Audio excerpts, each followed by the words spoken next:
These are some strategies for avoidant attachment. Allow yourself to feel emotions instead of avoiding them.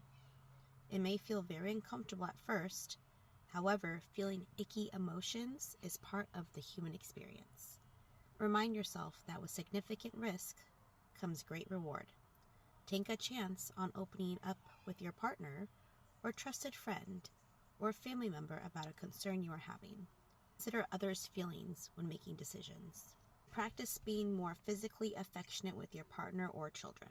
Work on returning calls and texts from emotionally healthy people in a timely manner.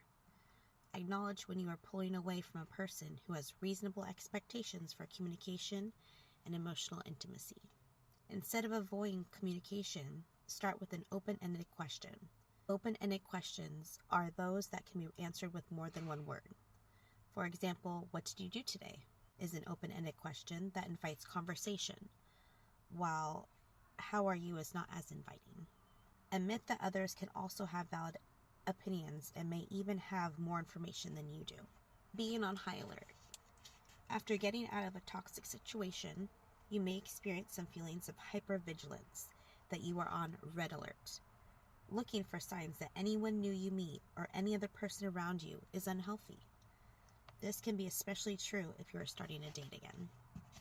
Sometimes when we are stretching outside of our comfort zone, we can feel awkward, tense, or self-conscious. This isn't necessarily a bad thing. Going beyond your comfort zone can push you to grow as a person. You build skills when you attempt new things or get to know new people. Those skills make it easier for you to tackle a situation the next time you encounter it. Knowing and mastering new things helps build your self-esteem, improves your self-efficacy, and helps you engage in self-discovery. Self-esteem is how you evaluate your worth as a person, whereas self-efficacy is the belief that you are capable in a variety of contexts. Self-discovery in part is the ability to have an accurate knowledge of your abilities and the effort to put those abilities into action. There is also a difference between doing something out of fear or anxiety and exercising reasonable caution in the face of a real problem. So anxiety usually freezes you and prevents you from taking action. When you are having an anxiety attack, you can feel paralyzed. Your adrenaline is pumping and it's hard to think of what to do with your worries. When you are using reasonable caution, you are usually moved to do something. You can come up with options to help solve the problem and then decide which course of action to take. Strategies for anxious attachment.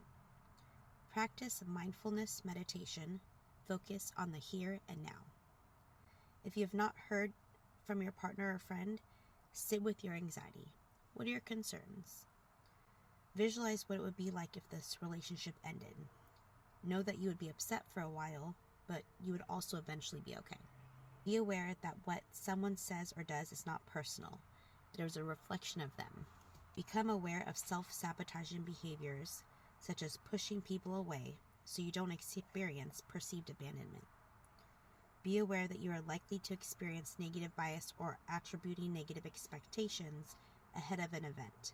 You assume the email you just received will be a negative one, or the voicemail on your phone will tell you terrible news.